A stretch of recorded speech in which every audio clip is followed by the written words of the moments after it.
더 뉴스 2부 시작합니다. 더불어민주당이 윤석열 대통령의 순방기간 외교 논란의 책임을 묻기 위해 박진 외교부 장관 해임 건의안을 발의하기로 했습니다. 국민의힘은 윤 대통령 비서거 논란을 언론사와 야당의 정원 유착 의혹으로 몰아붙이며 맞서고 있습니다. 쌍방울에서 뇌물을 챙긴 의혹을 받는 이화영 전 경기도 평화부지사의 구속 여부가 오늘 결정됩니다. 이 전 부지사가 이재명 민주당 대표의 측근으로 꼽히는 만큼 이 대표의 변호사비를 쌍방울이 대납했다는 의혹 수사에도 영향을 줄 걸로 보입니다. 8명의 사상자를 낸 대전 현대아울렛 화재 원인을 밝히기 위한 합동 현장 감식이 진행됐습니다. 고용노동부는 이번 사고가 중대재해처벌법 위반에 해당하는지 조사하고 있습니다. 북한이 유엔 연설을 통해 핵무력 법제화에 나선 건 미국의 위협 때문이란 주장을 폈습니다. 모레 방한하는 해리스 미 부통령은 비무장지대를 방문할 예정이어서 북한의 반응이 주목됩니다. 지난 7월 선거 유세 도중 총격에 숨진 아베 전 일본 총리의 국장이 오늘 열렸습니다. 한덕수 국무총리를 비롯한 각국 사절 700여 명이 참석했지만 주요 7개국 정상은 모두 불참해 기시다 총리의 조문 외교가 힘을 잃었다는 평가입니다. 미 항공우주국 나사가 수행성에 우주선을 충돌시켜 궤도를 수정하는 실험을 실시했습니다. 나사가 발사한 우주선은 지구에서 1,100만 킬로미터 떨어진 심우주에서 목표 소행성인 다이모르포스에 정확히 충돌했습니다. YTN 김영수입니다.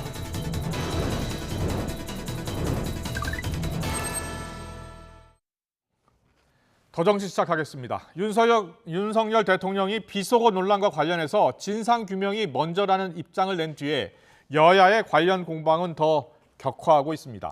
여당에서는 야당이 정치적 이익을 얻기 위해서 국익 훼손도 서슴지 않았다면서 악의적 프레임 씌우기에 철저한 대응을 하겠다고 했고, 야당에서는 윤 대통령의 이중적인 태도가 한미 동맹에 심각한 독이 될 수 있다면서 워터게이트 사건처럼 미국은 거짓말을 가장 경계한다고 맞받았습니다. 정원 유착 공방도 계속 이어졌습니다. 여당에서는 대통령이 한 말에 대해서 전문가 분석도 엇갈리는데 MBC가 보도의 기본을 지키지 않고 단정적인 자막을 붙인 게 문제라고 지적했고, 야당에서는 대통령의 실언 거짓 해명이 안 통하니까 정원 유착이라는 또 다른 왜곡을 일삼고 있다면서 치졸한 조작이라고 비판했습니다. 여야 원내대표의 오늘 공방을 듣고서 더 정치 풀어가겠습니다. 이번 대통령 해외 순방 자막 사건에서 보듯이 다수당인 더불어민주당은 정치적 이익을 얻기 위해서 국익 훼손도 서슴지 않은 모습을 보이고 있습니다. 사실관계에 맞지 않은 부당한 정치 공세, 또 악의적 프레임 씌우기에는 철저하게 대응하고 바로잡아 주시기를 바랍니다. 대통령실과 여당은 사실관계 확인도 없이 M1 야당 원내대표와 언론사의 유착이라는 또 다른 왜곡을 일삼고 있습니다. 대통령의 말실수와 거짓 해명으로 자초한 일인 만큼 대통령과 정부 여당은 뻔뻔한 반박과 치졸한 조작으로 국민을 더 이상 기만하지 말고 이제라도 국민께 100배 사죄하기 바랍니다. 네, 시청자 여러분 어떻게 들으셨습니까? 들으신 것처럼 여야 공방은 더 격화하고 있죠. 협치하겠다고 했는데 협치 찾아볼 수 없고요. 국민들의 삶이 잘 보이는지도 솔직히 모르겠습니다. 오늘의 전국 현안은 백승주 전 국민의힘 의원, 김영주 전 민주당 의원과 짚어보겠습니다. 어서 오십시오. 네, 안녕하세요. 안녕하세요. 안녕하십니까? 안녕하십니까? 예, 안녕하십니까? 네, 윤석열 대통령의 해외 순방에서 나온 비속어 발언 논란이 계속 확대 커지고 있습니다. 일단 논란의 핵심부터 보면 국민의힘에서는요, MBC 보도가 나오기 전에 박홍근 원내대표가 어떻게 알았냐 이런 주장을 펴고 있고요. 박 원내대표는 SNS에 도는 동영상을 보고 말했다라고 이야기하고 있습니다. 그렇다면 핵심은요, 그 동영상을 누가 만들었느냐, 이게 관건 아니겠습니까? 예, 그렇습니다. 지금 이 핵심은 이제 진실을 이제 조사를 하려고 하는데, 예. 핵심은 지금 말씀한 대로 SNS를 보고 박홍근 원내대표가 얘기했다. 네. 박홍근 대표가 MBC 방송 앞에 저 언론 프레임을 걸었다. 이렇게 네. 얘기하는데, 제가 생각할 때 이 부분은 진실을 규명하는데 좀 어려움이 있을 것 같아요. 왜냐하면 가장 중요한 것이 네. 그 행위를 할 때 의도성이거든요. 예. MBC가 보도할 때, 취재할 때, 영상을 제공할 때, 영상을 만드는 사람 의도성인데, 의도성은 이제 추측 속에서 정치적 공세로서는 정말 잘 쓸 수 있지만은 네. 진실한 의도는 본인이 알 거 아닙니까? 예. 내면 세계에 있는 거거든요. 그래서 네. 진실을 찾기 어렵기 때문에 이런 정치적 공방은 계속될 것으로 이렇게 봅니다. 네. 김영주 의원님. 네. 지금 이 윤 대통령 발언 논란 재구성 저희가 이제 그래픽으로 보여드렸는데 이게 사실은 그 22일 당일 아침에 그 기자가 취재를 하고 이게 풀 영상이기 때문에 모든 방송사들이 공유한 내용이거든요. 그렇습니다. 그래서 네. 이게 일정의 보도 시점이 있는 건데 그 보도 시점 전에 영상이 지금 SNS에서 돌았다는 거예요. 그렇습니다.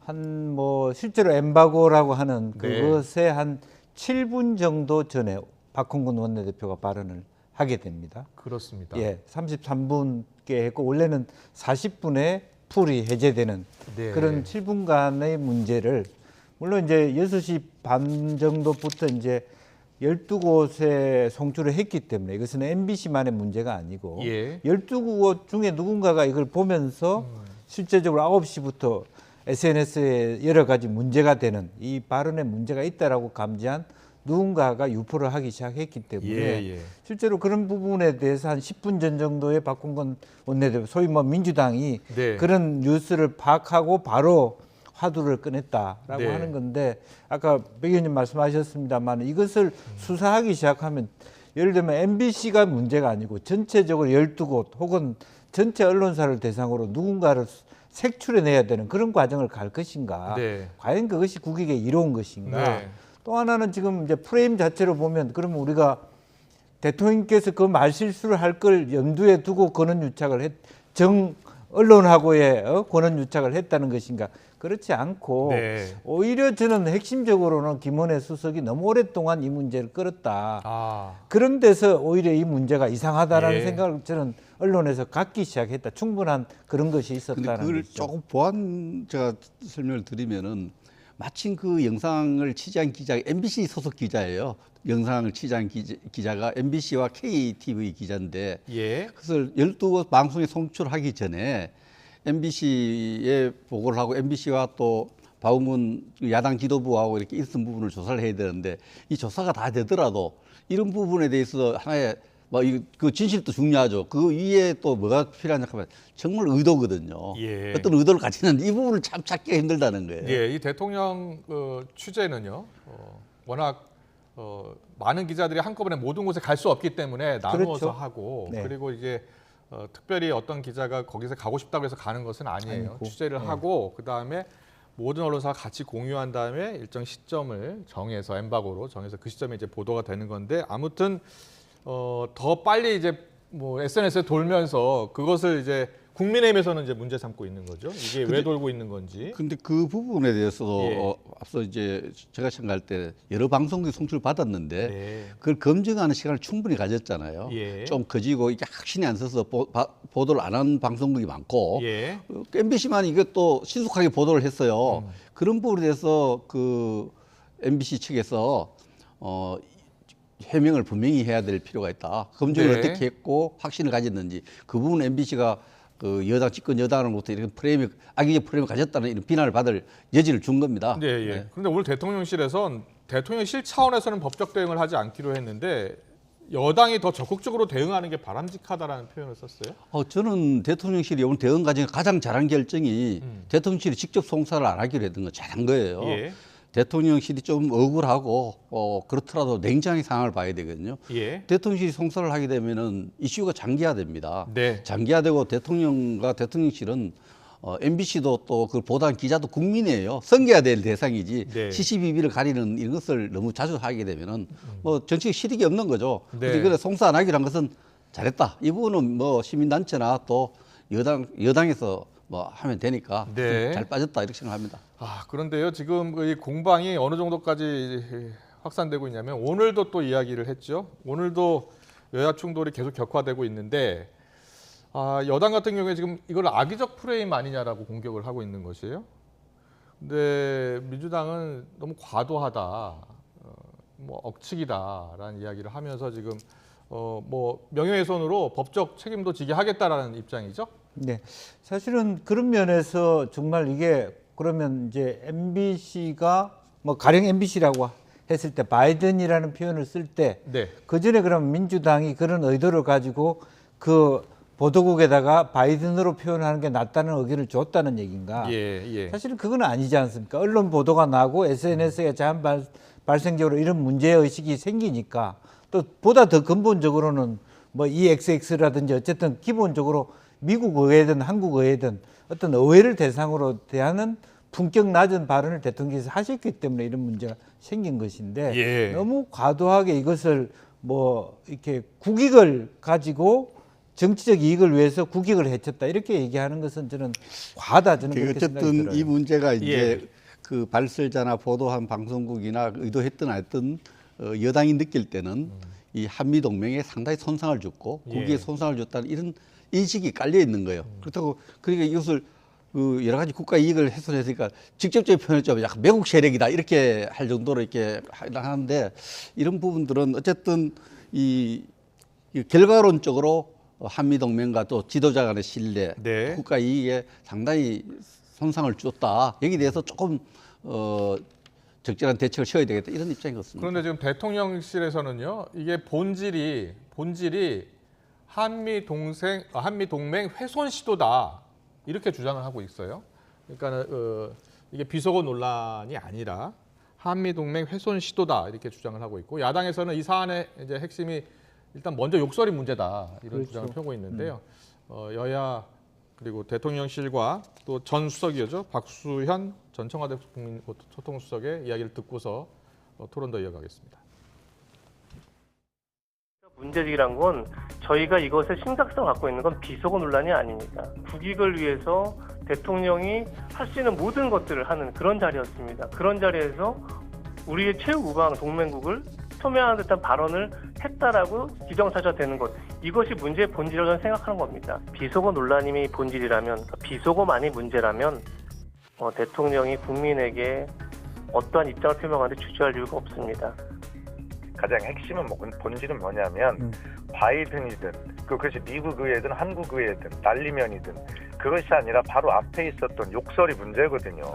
그때 사과를 하시면 되는 것인데 그것을 가지고 이제 저는 프레임 전환을 하고 있다고 저는 확신하고 있거든요. 한미 동맹의 훼손이라고 하는 무슨 만병통치약이고 전가의 보도 같은 그런 한미 동맹 이것만 꺼내면 이것이 마치 무슨 면죄부를 받을 수 있는 것처럼.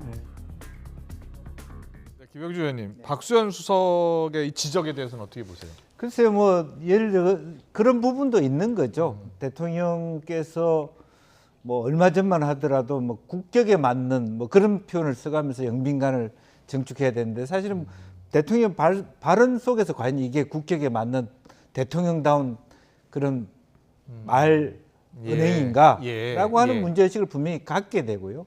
또 하나는 한미동맹 뭐 해소하면 안 된다고 얘기하지만 그러면 한국의 국회는 그렇게 욕을 해도 되는 것입니까? 네. 국회의원들의 그런 부분이 여전히 남는 거고 예. 그런 의미에서 봤을 때 저는 오히려 지금 이 상태를 이렇게 길게 대통령께서 가져가는 것보다는 이미 뭐 워싱턴 포스트는 CNN이든 얻어터질 만큼 터졌습니다. 심지어는 왜 낸시 펠로시 의장이 한국에 왔을 때 대통령이 안 만나고 네. 그런 부분까지 즉 얘기를 넣어서 한미 동맹의 훼손이 아니고 사실은 대통령 간의 이심전심 같아요.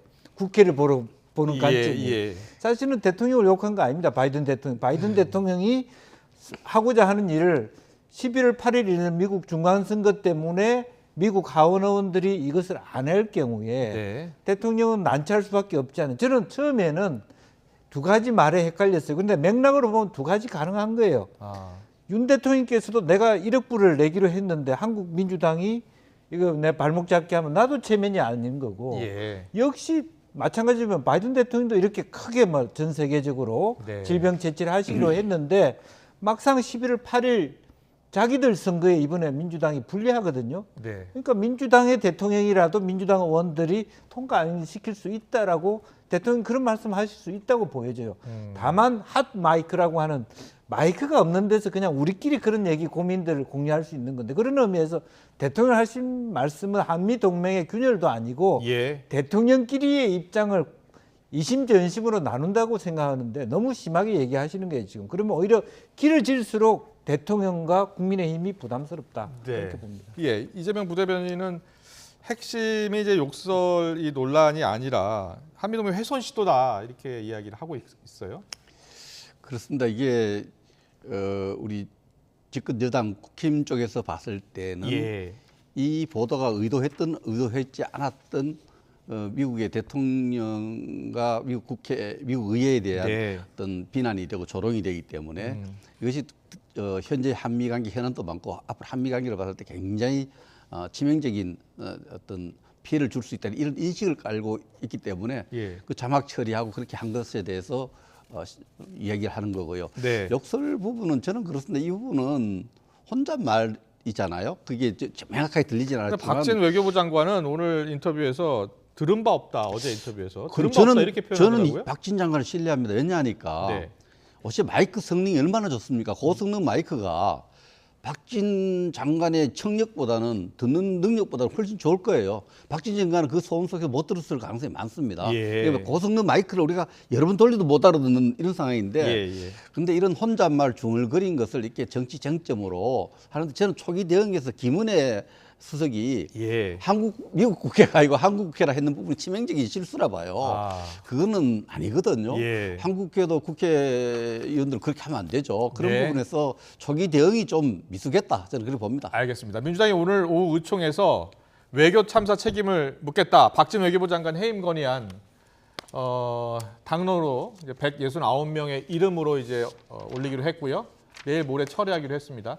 민주당의 대응에 대해서는 어떻게 보세요? 글쎄요, 이제 뭐 민주당이 좀 과한 대응이라고 말할 수 있습니다만은 기본적으로 어쨌든 이 문제뿐만 아니라 영국 방문부터 미국 방문 줄줄이 나타나는 어떤 그 현재 이번 외교는 일정 정도 미국에서도 외신에서도 디플로매틱 미스스텝이라고 표현했거든요. 헛발질을 많이 했다. 너무 지금 갈 때부터 출발할 때부터 한일 정상회담 한다, 한미 정상회담 한다, 국민 눈높이만 올려놓고 실제로 그런 일들이 일어나지 않았고 또 일본과의 관계는 더군다나 깃발도 없는데 했기 때문에 그런 데 대한 전반적인 외교 책임 또 실제로 뭐 영국 가서 조문 부분은 중요하게 삼지 않는다 하더라도 어쨌든 논란의 여지가 있었다는 것은 분명한 사실 같아요. 그런 면에서 경종을 울린다라는 차원에서 외교 안보 라인에 대한 문제 의식 또 혹은 문책 이런 불가피하다 그렇게 보이죠. 그렇게 보시는군요.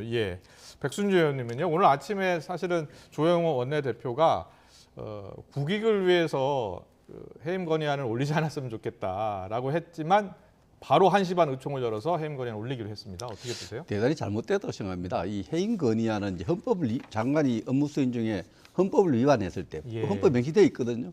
그러니까 법률을 위반했을 때, 중요한 정책적 과실이 있을 때 이렇게 하는데 정책적 과실 부분은 지금 또 논쟁적인 부분이 있고 성과 부분은요. 당장 순방 외교가 하루아침에 성과 나오는 거 아니지 않습니까? 이런 것에서 해임 건의안의 근거가 아주 약하고요. 정치 공세입니다. 이 정치 공세를 통해서 박진 장관을 타겟을 한 것이 아니라 윤석열 정부, 윤석열 대통령의 정치적 국정 수행 동력을 떨어뜨리는 것이 유리하다 이렇게 생각하는 것은 너무나 정파적이라 생각을 합니다. 이 해임 건의안 같은 경우에는 사실 법적 구속력이 없어요. 그렇습니다. 윤석열 대통령이 거부권 행사하면 그만입니다. 그래서 이게 20년 만이라고 하더라고요. 네, 그렇습니다. 그럼에도 불구하고 실제로 박근혜 대통령 때도 하나의 이제 경고 차원이다. 경고 차원에서 뭐라자면 김재수 장관 해임 건의안도 있었고요. 또 기본적으로 뭐 임동원 통일부 장관이라든지 또 김두관 행안부 장관 같은 경우도 사실은 그때 뭐 김대중 대통령 시절, 노무현 대통령 시절에도 이런 해임 건의안이 있었고요. 또 그런 부분에 대해서 국회가 그런 수단을 쓰는 것은 국회의 권리일 수 있다. 과연 이제 과하다 아니다 하는 것은 국민의 민주당 내에서도 이게 혹시 여론에 어떤 영향을 미칠지 고민이다라는 이야기도 들렸거든요. 아마 뭐 여론조사를 한번 팽팽히 맞섰을 거고요. 그 전에 해임 건의안도 살펴보면 거의 비등비등했습니다. 그렇군요. 찬반이. 이제 예. 그런 부분에서 강행했다라고 보여지는 건데 예. 이제 그렇게 강행할 정도라면 실제로 민심도 상당히 이 부분에 대해서 네. 현재 이번에 대통령이 수행한 거 오히려 대통령 수행 이후에 여론조사 지지율이 수행 능력이 빠졌습니다. 일반적으로 역대 대통령 해외 순방 오면은 갔다 오면 지지도가 오르는 게 일반한데 예. 우리 대통령께서 새 대통령께서는 지난번에 나토 갔을 때 이번 둘 다 지지율이 빠지고 있거든요. 왜 그런가에 대한 책임을 좀 살펴볼 필요가 네. 있습니다. 근데 그럼 이 전국, 이 여야 대치 정국을 어떻게 풀어야 되느냐, 그게 문제인데 유승민 전 의원은 대통령이 나서 이 꼬인 정국을 풀어야 한다 이렇게 이야기하고 있어요. 전국에 사실 칼을 뽑으면은 칼이 녹슬과 힘을 잃습니다. 그 네. 민주당이 갖고 있는 칼은 뭐 지금 해임 건이 아니고 또 예. 우리 정부가 갖고 있는 안은 여러 가지 갖고 있는 행정 권력을 해서 바로잡는 이런 부분이 있는데 시시비비를 가리는 부분이 있는데 이 두 가지를 서로 칼이 부딪히는 모습을 국민에게 보여주는데 민주당도 이런 부분에서 적어도 우리가 국내외 모든 정권이 출범한 한 6개월 정도 허니문 기간이 있어요. 예, 서로 예. 여야 협치 기간이 있는데 해임 건의안을 발의했지만 민주당도 한 번쯤 생각을 하고 네. 이 대통령실도 깔끔하게 한번 사과할 걸 사과하고 넘어갈 일 있으면 예. 사과할 일 있으면 깔끔 사과하고 넘어가면 되거든요. 네. 혼자 중얼거리는 말씀을 자꾸 비서 논쟁에 오래 끌고 갈 것이 아니라 그 논쟁이 생긴 그 자체가 안 생기고도 못하지 않습니까? 이런 부분에서 쉽게 넘어갈 수 있는 부분이 그러니까 제가 한 대통령이 말씀만 나서서 드리면 김영전 이런 의원이 부분을 생각하고 있는 좀 해법 좀 들어보겠습니다. 김은혜 수석이 어쨌든 갈래를 탔지 않습니까? 네. 바이든이 아니고 날리면이고 결과적으로는 그 말 뜻은 어쨌든 한국 국회에 대해서 통과되지 않을 경우에 대해서도 그렇고 대통령께서 또 협조해 달라고 말씀하셨다면 네, 네. 솔직히 다른 어떤 조사 이전에 어쨌든 본의 아니게 우리 국회에 대하여 내가 존중하지 않은 것처럼 보인 것에 대해서는 미안하게 생각하다. 예. 이 말이 있고 그다음에 해운 건의야 좀 없애달라. 네. 좀 그런 그렇죠. 순차적으로 가야 되는 거 아니에요. 그 유승민 의원님 말씀도 그런 뜻이에요. 네. 이미 본인으로 인해서 어쨌든 누가 왜곡돼서 악의적으로 프레임을 씌우든 간에 이 문제는 내 입을 통해서 나왔지 않냐. 그리고 뭐 어쨌든 홍보수석이 날리면이라고 했으니까 우리 국회의원들한테 그런 뜻은 없었지만 어쨌든 죄송하게 생각한다. 이 말을 하고 네. 그 다음에 사실은 이게 왜 엠바고 이전에 나왔는지는 별도 좀 국민의힘에서 조사시켜달라. 네. 그거 아닙니까? 그게 지금 안 나오고 있는 거예요. 민주당이 해임 건의안을 내기 전에 그런 조건을 붙였어요. 네. 그 장관 이외에 그 여기에 책임을 추궁할 분들을 이름을 제가 거론하기는 좀 그렇습니다만 예, 예.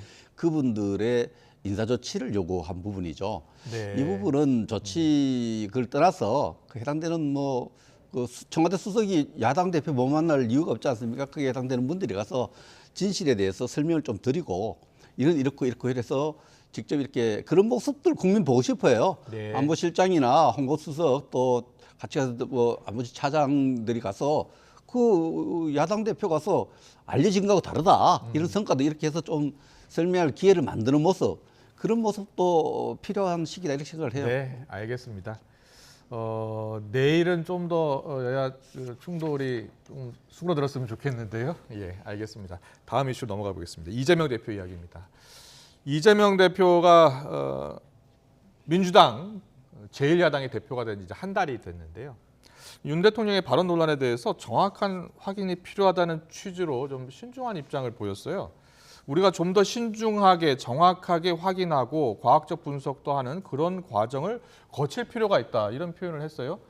자, 발언의 배경에 대해서는 어떻게 보세요? 사실은 이제 지금 현재 뭐 국민의힘이나 대통령의 지지율에 비해서 여당 지지율이 올라야 되는데 그게 네. 올라야 정상인데 생각만큼 뒤집어지지 않고 거의 비슷한 수준으로 예. 간다라고 하는 것은 과연 민주당도 지금 전당대 이후에 최고위원 발언이나 이런 부분이 너무 정치적 발언에 있습니다. 예, 예. 형식적으로는 민생 중심이라고 한다 하지만 사실 그런 부분도 있고 네. 너무 이번 기회를 마치 우리가 하나의 어떤 정쟁의 대상으로서 올라타겠다고 하는 보이는 것은 바람직하지 않다. 이재명 대표조차도 그렇게. 이재명 대표의 민주당이 최근에 이제 그 국민의힘의 지지율이 떨어지고 있는데 크게 반등하지 못하는 네. 민주당이 반등하지 못하는 이유 중에 하나가 이재명 대표의 사법 리스크 때문이 아니냐. 네. 이런 지적도 있거든요. 거기에 대해서는 어떻게 보세요? 뭐 그런 부분은 이미 이제 전당대회 때부터 이미 있어 왔던 부분입니다. 이게 네. 어떻고 그렇지만 어쨌든 그것이 현실로 다가오고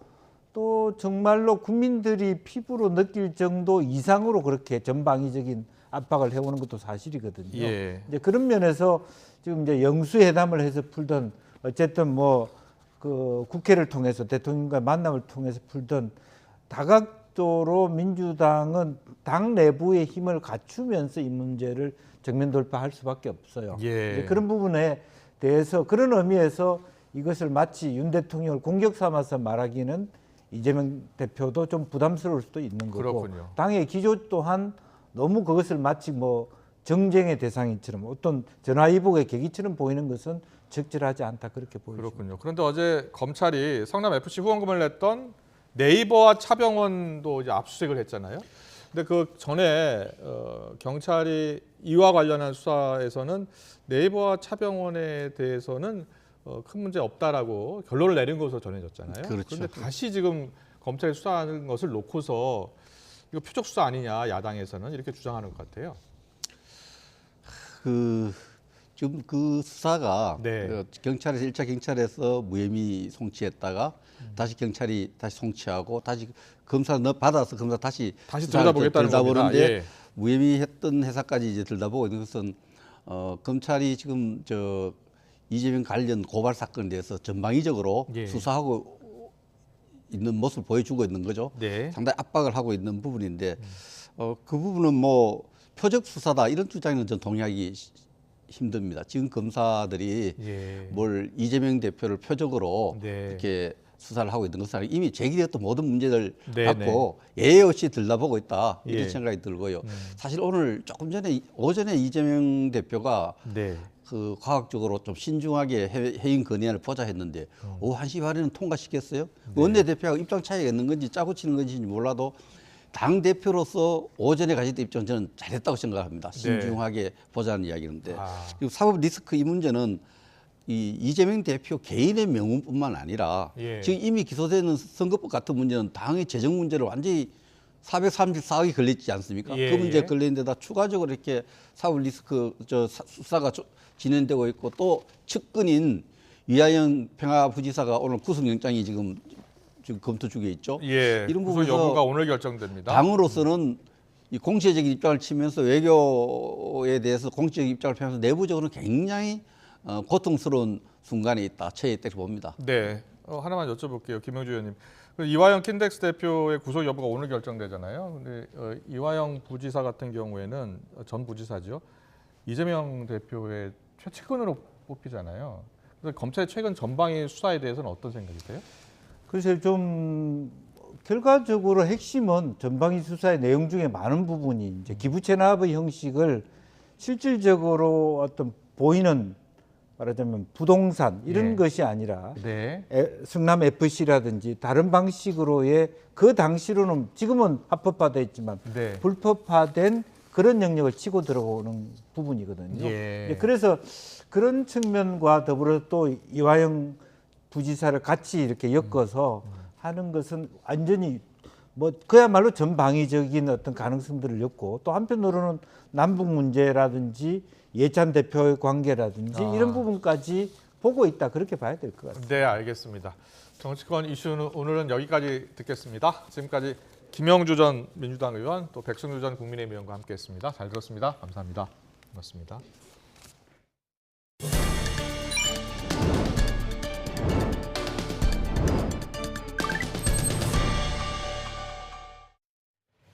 벤츠 최고급 신형 모델인 S클래스 차량에서 시동 꺼짐 현상이 잇따른다는 소식 저희 YTN이 전해드렸는데요. 이번에는 고속도로 한복판에서 시동이 꺼지는 일이 벌어졌습니다. 당장 큰 사고가 일어나도 이상할 게 없는 아찔한 상황이 반복되고 있지만 관계기관의 결함 조사는 결론이 날 기미가 보이지 않습니다. 김혜린 기자입니다. 시속 98km로 고속도로를 달리던 벤츠 최신 모델 S580 차량. 도로 한복판에서 갑작스레 속력이 떨어집니다. 금세 따라붙은 뒷차를 피해 차선을 바꿔보지만 옆 차선에선 25톤 트럭이 달려오는 상황. 들이받칠 뻔한 아찔한 순간에 트럭이 가까스로 방향을 틀면서 참사를 피했습니다. 한 몇 초 만에 차가 그냥 어떻게 동작할 수 없을 정도로 섣버리니까 너무 놀랐죠. 어떻게 손 쓸 수 있는 방법이 없었어요. 그래서 한 3, 4분 정도의 고속도로에서 가운데서 나가지도 못하고. A씨가 차를 구매한 건 지난해 6월 중순. 이후 같은 현상이 5차례나 발생했습니다. 이번엔 죽을 수도 있었다는 생각에 정신과 진료를 받을 정도로 고통에 시달렸지만 벤츠 측과 판매사 측은 서로 책임을 떠넘기기만 했습니다. 벤츠 코리아에서는 차량 판매한 데다 밀고 중대기업이니까 벤츠 코리아에서 책임지는 거 아니냐고 5천만 원을 감가상각비로 저한테 요구를 했어요. 그래서 장기간으로 가면 고객이 손해다 이런 식으로 계속 회유하고. 잇따르는 벤츠 S580의 시동 꺼진 문제는 48V 배터리 관련 결함으로 추정됩니다. 벤츠 측이 지난해 같은 배터리를 사용하는 다른 모델에 대해 무상 수리를 진행하기도 했습니다. 하지만 관계기관인 국토교통부는 1년 3개월이 넘도록 결함 조사를 진행 중입니다.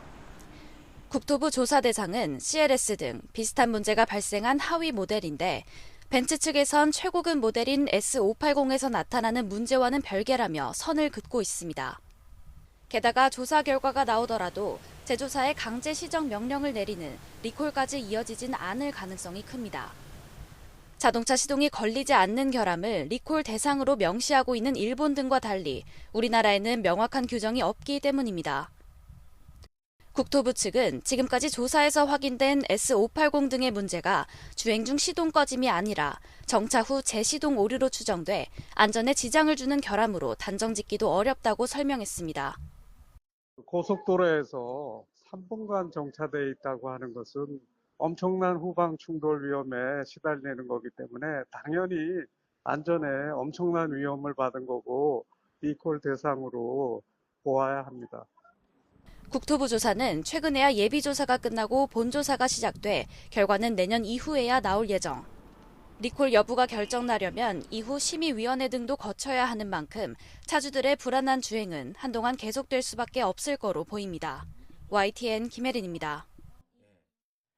정부가 예산 760억 원을 들여 만든 초대형 방제선 엔담호가 장비 불량을 숨긴 채 취항식까지 했다는 보도 전해드렸습니다. YTN이 추가로 확인한 결과 이 불량 장비는 해양경찰청이 주관한 작동검사에서 모두 합격 판정을 받았다고 합니다. 사전에 장비 이상을 걸러내지 못한 건데 해명은 더 황당했습니다. 강민경 기자의 단독 보도입니다. 초대형 방제선인 엔담호의 필수 장치인 오일펜스의 문제점이 처음 발견된 건 지난 5월 말. 해양환경공단은 취항식을 앞두고 진행한 시운전에서 기름 확산을 막는 장치인 오일펜스가 물에 뜨지 않는다는 걸 확인했습니다. 수리를 시도했지만 정상 작동이 어렵다는 결론을 내렸고 제조사 측에 새 오일펜스를 만들어달라고 요청했습니다. 그런데 YTN 취재 결과 문제가 있는 오일펜스는 시운전 훨씬 전인 재작년과 지난해 해양경찰청이 주관한 성능시험과 건조사가 주관한 장비 작동 검사를 모두 통과했던 걸로 드러났습니다. 당시 검정 성적서입니다. 재질 검사와 보건성은 물론 가장 문제가 됐던 부유시험까지 모두 우수한 점수로 합격 판정을 받았습니다. 해양경찰청이 수리가 안 될 정도로 불량인 필수 장비를 제대로 걸러내지 못한 채 합격 처리한 겁니다. 석연치 않은 합격 판정 과정에 대한 해양환경공단의 답변은 더 황당합니다. 성능시험과 작동검사는 원래 통제 환경인 도크 안에서 이루어져서 조류가 세고 파도가 거친 실제 바다에서는 다른 결과가 나올 수 있다는 겁니다. 애초에 엔담호는 태양기름 유출 때와 같은 악천 후에도 방제 작업을 수행하기 위해 만들어진 만큼 앞뒤가 안 맞는 답변입니다. 2022년 국내 최초 대형 방제선 엔담호의 등장으로 기상 악화 시에도 효과적으로 대응할 수 있게 되었습니다. 오일펜스로 해상 유출류를 가두고 유해수기로 수면에 떠있는 기름을 회수합니다. 악천후는커녕 시운전에 나갈 정도의 바다에서 큰 문제점이 발견된 만큼 출항 전에 검사를 더 꼼꼼히 했어야 한다는 지적이 나옵니다. 환경 재난이나 국민들의 재산을 지키기 위한 엔다머의 건조 목적을 비춰봤을 때도 출항 전에 이 엔다머의 기능을 꼼꼼히 살펴봤어야 한다고 생각합니다. 해양환경공단은 여전히 기름을 가두는 오일 펜스는 엔다모의 여러 부속 장비 가운데 하나일 뿐이고 보수 작업이 진행되고 있어 문제가 없다는 입장을 고수하고 있습니다. YTN 강민경입니다. 70대 여성이 목 졸려 숨진 채 발견돼 경찰이 수사에 나섰습니다. 서울 관악경찰서는 오늘 낮 12시 50분쯤 신림동에 있는 4층짜리 고시원 방에서 74살 여성 A씨가 숨진 채 발견돼 현장 조사를 벌이고 있습니다. 고시원 건물의 소유주이자 가족과 함께 살고 있는 A씨는 발견 당시 목이 졸리고 손이 묶인 상태였습니다. 경찰은 A씨가 연락이 안 된다는 가족의 신고를 받고 고시원에 도착해서 A씨의 상태를 확인한 것으로 전해졌습니다. 유명 작곡가 겸 가수 김민수 씨, 활동명 돈스파이크가 마약을 투약한 혐의로 경찰에 체포됐습니다. 서울 노원경찰서는 마약류 관리법 위반 혐의로 김 씨를 체포해 조사하고 있습니다. 경찰은 마약 투약 혐의로 체포된 다른 피의자를 조사하는 과정에서 김 씨가 필로폰을 수차례 투약한 정황을 파악한 뒤 체포 영장을 발부받아 어제 저녁 8시쯤 서울 강남에 있는 호텔에서 김 씨의 신병을 확보했습니다. 코로나19 경영난으로 금융지원을 받은 중소기업과 소상공인에 대해 대출 만기가 3년 연장되고 상환은 최대 1년간 유예됩니다. 코로나 충격에서 회복하던 중 고물가와 고금리 악재로 또다시 어려움에 처한 영세 사업자들을 돕기 위한 조치입니다. 보도에 박홍구 기자입니다. 코로나 피해가 장기화하면서 소상공인 등에 대한 대출 만기 연장과 상환 유예는 지난 2020년부터 6개월 단위로 4차례나 연장돼 왔습니다. 그 사이 코로나19 방역 조치가 해제돼 영업이 정상화하던 중 복병을 만났습니다. 5%대 물가 상승이 이어지고 금리와 환율이 급등해 생산 여건이 악화하고 있는 것입니다. 금융당국은 애초 예정대로 이번 달 말에 만기 연장과 상환 유예를 중단할 경우 영세 사업자들이 대거 연체에 빠질 우려가 크다고 진단했습니다. 이에 따라 현재 대출 만기 연장을 이용 중인 53만 4천 명에 대해 최대 3년간 추가로 만기를 연장해 주기로 했습니다. 또 상환 유예 프로그램을 이용 중인 3만 8천 명은 2023년 9월 말까지 상환 유예가 가능해집니다. 이 같은 조치는 다음 달 4일부터 새 출발 기금을 통해 지원되며 대출자 상황에 따라 금리 조정도 받을 수 있습니다. 금융당국은 이번 조치는 이전 임시 조치의 단순 연장이 아닌 연착륙에 초점을 맞췄다고 강조했습니다.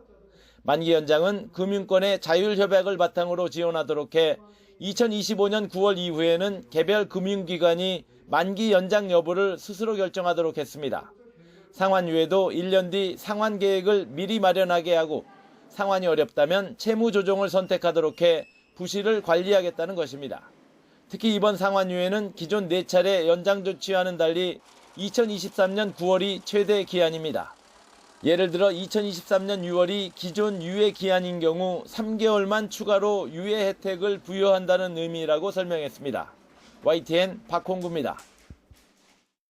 국민 10명 가운데 6명은 올해 하반기 치솟는 물가와 채무 상환 부담 가중으로 소비를 줄일 계획인 것으로 나타났습니다.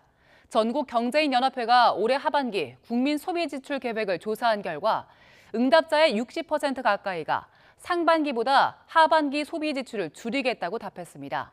소비를 줄이는 이유로는 물가 급등이 46%로 가장 많았고 고용과 소득 불확실성 확대, 채무 상환 부담 증가 순으로 조사됐습니다.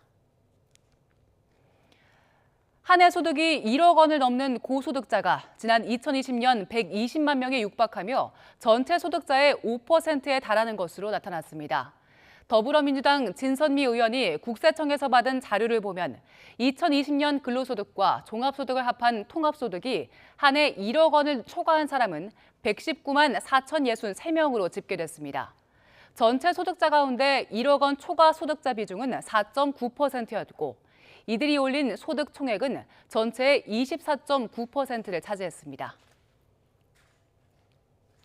북한 대외 선전 매체 우리 민족끼리는 윤석열 대통령의 영국과 미국, 캐나다 순방 외교에 대해 구걸 행각, 동양 바가지 등의 막말 비난을 쏟아냈습니다.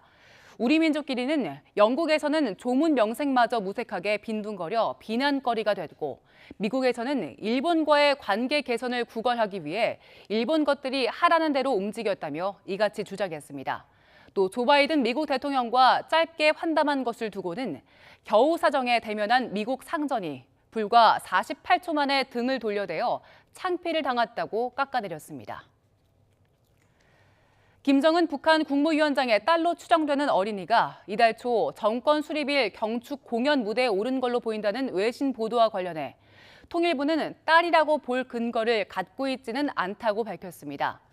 통일부 당국자는 공연 화면을 봤다면서 뭔가 특이해 보인다는 생각은 했지만 그렇다고 해당 어린이가 김 위원장의 딸인지를 확인하고 있지는 못하고 현재까지 그런 정보는 없다고 밝혔습니다.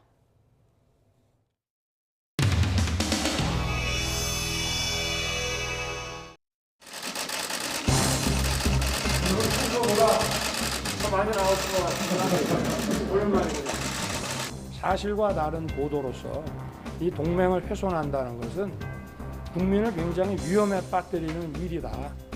먼저 이 부분에 대한 진상이라든가 이런 것들이 더 확실하게 밝혀져야 된다고 저는 생각합니다.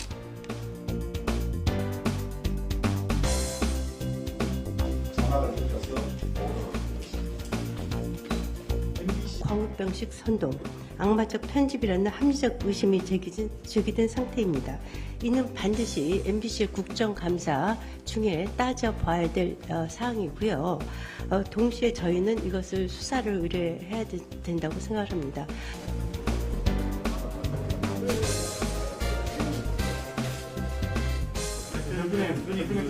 아이들이라는 말을 하지 않고 잠깐만요. 그런 점에 관해서 제가 일일이 확인하고 답변 드리지 않겠습니다. 아니 보도도 되기 전에 민주당 지도부가 먼저 알았다는 것은 어느 언론인지는 모르겠지만 그 언론이 보도 윤리를 어기고 사적으로 내통했다. 그 점을 지적하는 것이죠. 자, 또 추가적으로 또. MBC가 그럼 보도하지 말았어야 된다는 그런 가치 논쟁에 대해서 저희가 대답 안 할게요. 또 다른 질문. 과연 인사 모두 자리에 앉아주시기 바랍니다. 국민들을 난 놓고 기억자도 모르는 그런 국민들로 취급하지 않기 바랍니다. 지금 세간에는 패러디가 넘쳐나고 있습니다. 태극기 휘바이든 봄바람 휘바이든 태극기와 봄바람이 무슨 죄가 있습니까? 객관적으로 어떻게 표현되어 있는지, 들은 사람이 잘못인지 표현의 잘못인지를 좀 우리도 정확하게 좀 가리고 입장을 좀 내시는 게 어떨까.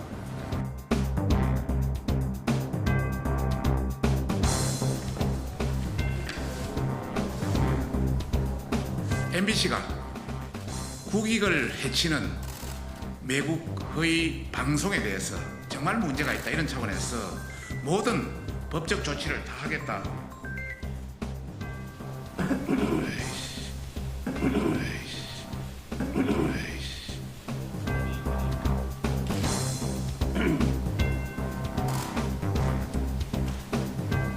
허위가 단 거다 이렇게 말씀하시죠. 저희들 허위 자막이라고 보고 있으니까요.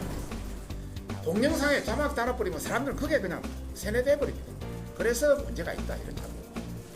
세뇌됐다라고 표현을 하셨는데, 그 표현을 혹시 세뇌라는 개념을 나쁜 표현으로 그것도 혹시 갈 것 같은데, 자막으로 달아봤기 때문에 국민들이 그렇게 인식했다. 이 세뇌라는 개념을 인식을 좀 바꿔주십시오. 제가 그냥 막 나가다 보니까 조금 실수한 것 같은데.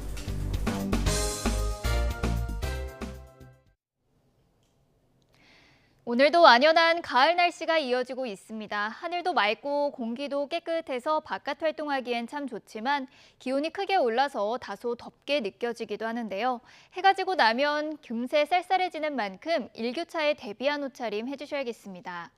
현재 전국적으로 맑은 하늘이 함께하고 있습니다. 다만 동풍의 영향을 받는 영남 동해안에는 밤 한때 가끔 비가 내리겠고요. 내일은 전국이 대체로 맑다가 오후부터는 구름량이 점차 늘 것으로 보입니다. 내일 아침 기온은 오늘보다 2도에서 3도가량이 높겠습니다. 내일 서울의 아침 기온은 17도, 대전은 15도, 대구는 16도, 부산은 19도로 출발하겠고요. 한낮에는 늦더위가 이어지겠습니다. 내일 서울의 한낮 기온은 27도, 대전은 26도, 대구는 25도, 부산은 26도 선을 보이겠습니다. 남은 한 주간 맑고 일교차가 큰 가을 날씨가 이어지겠고요. 대기는 점차 건조해질 전망입니다. 지금까지 날씨 정보였습니다. 네, 이슈를 더 쉽게 전해드리는 더 뉴스. 저희가 내일은 더 준비하겠습니다. 잠시 뒤 뉴스큐가 방송됩니다. 시청해주신 여러분 고맙습니다.